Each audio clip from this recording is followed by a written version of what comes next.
ছেলের সঙ্গে আমার যোগাযোগ বন্ধ করছে, এই জন্য আমি আসছি। দিনাজপুরের খানসামায় স্ত্রীর স্বীকৃতির দাবিতে মিঠুর বাড়িতে অনশন করছে দশম শ্রেণীর এক শিক্ষার্থী। বৃহস্পতিবার সন্ধ্যায় উপজেলার ভ্যাবরি ইউনিয়নের সহজপুর গ্রামে এই ঘটনাটি ঘটে। সরজমিনে গিয়ে দেখা যায় উপজেলা সহজপুর গ্রামের সৈয়দ শমসেদ আলীর ছেলে মিঠুর সঙ্গে পার্শ্ববর্তী আলুঝাড়ি ইউনিয়নের গোবিন্দপুর গ্রামের ওই শিক্ষার্থীর দীর্ঘদিন ধরে প্রেমের সম্পর্ক চলছিল। প্রেমিকের পরিবার স্ত্রীর স্বীকৃতি না দেওয়া পর্যন্ত নিজের বাড়ি ফিরবে না বলে জানিয়েছেন ওই প্রেমিকা। এদিকে মাসখানেক আগে ধরে প্রেমিক বাড়িতে নেই, তাকে লুকিয়ে রেখেছে বলেও অভিযোগ করছেন ওই প্রেমিকা। প্রেমিক মিঠুর কথা অনুযায়ী ছেলের বাসায় আসলেও সেখানেও বাধে বিপত্তি। গত 4 বছরের প্রেম, প্রায় 1 বছর আগে বিবাহ এবং এরই মাঝে 2বার গর্ভপাতের ঘটনাও ঘটে ওই মেয়ের সাথে। সব মিলে নিজের ভালোবাসা ও স্ত্রীর স্বীকৃতি পাওয়ার আশায় বারবার ছেলের কথা অনুযায়ী সেখানে গিয়েও কুল পাচ্ছে না মেয়ে। আমি তো কাপড় গুছাইতেছি, কারেন্টও নাই, আমার একটু দেরি হবে না আপাতত? আপাতত 3-4টা ড্রেস না, তুমি পরে কি আর আসতে পারবে না? আসি নিয়ে যেতে পারবে না? ঠিক আছে, আমি রেডি হইতেছি। 2-3টা ড্রেস মিললে হয়তো কি রেডি হওয়ার আছে, কেন তুমি সোনপাটার মাঝে মানে গেল না? আমি কাগজ যে আমাকে রাখিবে। হ্যাঁ, ফির আরেক কথা কয়, কি লাগবে? কাগজ যে তুমি বললা কাগজ লাগবে, তা কাগজ আনতে কাগজ পাঠাবো না, না? তুমি 2 দিন পর নিয়ে আসতে পারবা। ঠিক আছে, তাহলে আমি রেডি হইতেছি। তাড়াতাড়ি আসো। কোথায় আসছো? এমকিতে। আমি তোমাদের বাসায়। হুম, তোমাদের বাসায় আমি কখন গেছো? আসছি একটু আগে। হ্যালো, হ্যাঁ বলো। বাসায় কখন আসবা? এমকিতে দিয়ে পাড়াবো, ঝাড়বাড়ি গিয়ে পাড়াবো, বাসা যাবো, তারপর বাসা যাবো। তোমার বিশ্বাস হইতেছে না আমি তোমার বাড়িতে? আমি কি কইছি যে আমার বাসা যাও নাই তুমি? গেছো ভালো হয়েছে, আমি কি বললাম? খোদার কসম, আমি তোমাদের বাসার গেটে। আমি তো বলতে গেছো ভালো হয়েছে, আমি তো না করি নাই। তোমার মনে আছে তুমি ফোন করছো, গেছো তো ভালো হয়েছে। আমাদের ঠিক আছে। লেট হবে, কারণ আমি তিনটে দিকে সুনীল স্যার ওইগুলো পার্টির সঙ্গে দেখা করবো। কালকে আর আমার মার্কেটে আসবে না, দেখে এই পাশে পার্টিগুলোর সঙ্গে দেখা করবি সুনীল স্যার। ঠিক আছে, আমি তোমাদের বাসায় গেলাম তাহলে।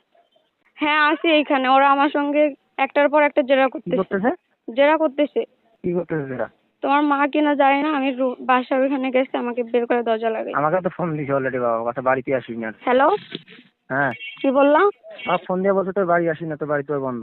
হ্যাঁ, ওনারা সবাই মনে করতেছে আমি নাকি মিথ্যা কথা কইতেছি, আমি নাকি হাউকা আসছি এখানে। হ্যাঁ, তুমি কে কে গেছো? আমি একা আসছি। আমাকে আবার কি সাহায্য করবে? আমাকে বাসায় যাওয়া লাগবে না। কেন? তুমি গেছো মানে বাইরে করে দিবি, দুজন কাছে আসবি কি? তুমি বাড়িতে কি তোর করা আছে? আমার বাইরে থেকে লেগে প্রেমিক মিঠুর বাড়ির আঙিনায় স্ত্রীর স্বীকৃতির দাবিতে অবস্থান করছেন ওই প্রেমিকা। প্রায় তাকে প্রেমের সম্পর্ক গড়ার প্রস্তাব দেন। এক পর্যায়ে তাদের মধ্যে প্রেমের সম্পর্ক গড়ে ওঠে। প্রথম দিকে প্রতিনিয়ত মোবাইলে কথা হয় প্রেমিকের সাথে, পরে ধীরে ধীরে মিঠুর সঙ্গে অবৈধ সম্পর্কে জড়িয়ে পড়ে। প্রেমিকা অভিযোগ করে বলেন, এবছর 1 মে পার্শ্ববর্তী নীলফামারী জেলার ডোমার উপজেলার এক কাজের মাধ্যমে তারা বিয়ে করেন। নিজ উপজেলায় এক ডক্টরের পরামর্শে গর্ভপাতের জন্য ওষুধ কিনে কয়েকবার গর্ভপাত ঘটনা হয়েছে বলে জানান। স্ত্রীর স্বীকৃতি না দিলে আত্মহত্যার পথ বেছে নেবে বলেও অভিযোগ করেছেন ওই তরুণী। এ বিষয়ে মিঠুর মুঠোফোনে একাধিকবার যোগাযোগ করা হলেও ফোনটি বন্ধ পাওয়া যায়। জানতে চাইলে ছেলের বাবা বলেন, আমাদেরকে না জানিয়ে তারা বিয়ে করেছে। আমার ছেলে 1 মাস ধরে নিখোঁজ, আমরা তাকে খুঁজে পাচ্ছি না। বিষয়টি নিয়ে বসতে চেয়েছিলাম কিন্তু তারা পাত্তা দেয়নি। এ বিষয়ে ভ্যারবেরি ইউনিয়নের ইউপি চেয়ারম্যান বাবুল ইসলাম বলেন, মীমাংসার জন্য ডাকা হয়েছিল, মেয়ের পরিবার কেউ আসেনি। মেয়ের দাবি ওই ছেলের সঙ্গেই সংসার করবে। যদি তারা পুনরায় মীমাংসা করতে চায় আমি সেখানে যাব। তবে এ বিষয়ে থানার ভারপ্রাপ্ত কর্মকর্তা ওসি নাজমুল ইসলাম বলেন, লিখিত অভিযোগ পেলে আইনগত ব্যবস্থা গ্রহণ করবে বলে আশ্বাস দিয়েছেন। সুজন শেখ, খানসামা, দিনাজপুর। ও আমাকে ফেসবুকে নক করছিল। আচ্ছা, তারপর আমি তোকে কতদিন আগে? কম বেশি চিন্তা, এটা হচ্ছে 2-3 বছর 4 বছর হবে আগে। তখন আমি ছোটও ছিলাম, আঙ্কেল বলে ডাকতাম। দেন হচ্ছে উনি আমাকে বলে যে কেন আঙ্কেলটাকে কি অন্য এইভাবে দেখা যায় না? আমি বলছি কি না, আমি তো ছোটবেলা থেকে আপনাকে আঙ্কেল বলে ডাকি, এটা কিভাবে পরিবর্তন করব? তারপর ও আস্তে আস্তে আমাকে কল দেয়, দিতে দিতে 2-3 মাস যাওয়ার পর মানে আমিও রাজি হয়ে যাই। তো রানিং চলতেই থাকে। তারপর মানে এই যে 10 মাস ছেলে কি করে? ছেলে হচ্ছে আমার সিট কোম্পানিতে জব করে। কোথায় এটা?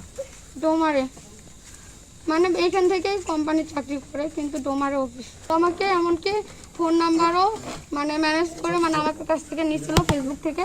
তারপর আমাকে এখন পর্যন্ত SMS গুলো আসছে শুরু থেকে শেষ পর্যন্ত। এমনকি শাকিল ভাইয়াকে আমি অক দিচ্ছি যে ওর সঙ্গে 1 মিনিট কথা বলে দাও, যে ও কি চাইতেছে আমি শুনতে চাই, তারপর এদেরকে আমি দিব। এরা হচ্ছে সবাই শুধু দালাল ধরতেছে আমাকে সই নেওয়ার জন্য, তালাক দেওয়ার জন্য। আমি কেন তালাক দিব? তালাক দেওয়ার জন্য কেন বিয়ে করছি? আমাকেও বলছিলাম ঢাকায় আছি আর ফ্যামিলি থেকে তুমি কয়েকদিন চুপচাপ থাকো। ফ্যামিলি থেকে আমাকে চাপ দিতেছে খুব। আমাকে এতটুকুই বলছে, আর কথা হয় না আমার সঙ্গে। চুপচাপ থাকো। কেন আমি তাহলে আপনারা কেন তালাকের জন্য ই করতেছেন? ওর বাবা দৌড়াদৌড়ি করতেছে সব জায়গায়, মানতেছেই না যে বিয়ে হয়েছে, মানে না। এখন আর কি করে, সব জায়গায় শুধু ই দিচ্ছে না। আমাকেও নিয়ে গেছিল, আমাকে ডাইরেক্ট বলছে বাসায় মানবে না। আমার কাছে এখন ওর সব রেকর্ডিং আছে।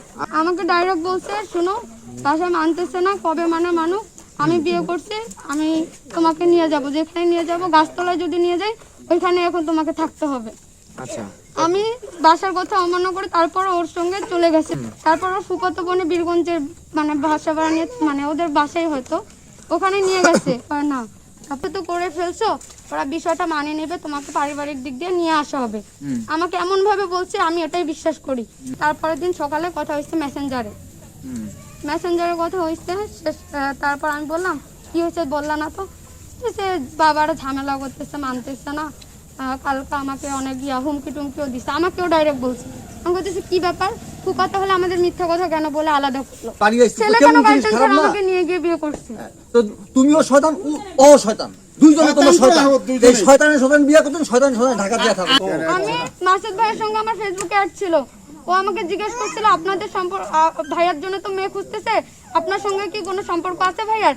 আমি ডাইরেক্ট আসার আগের দিন ওকে বলছি তোমার ভাইয়া আমাকে 8-9 মাস আগে বিয়ে করে রাখছে, সঙ্গে সঙ্গে আমাকে ব্লক করে দিছে।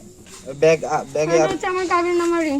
দেখেন তো তোমার ধরণীগঞ্জ কাজী যে আব্দুল মালেক, তার ওইখানে জিজ্ঞাসা করো লুকায় রাখছে, তারপর থেকে ওর সঙ্গে আমার কোনো যোগাযোগ হয় না।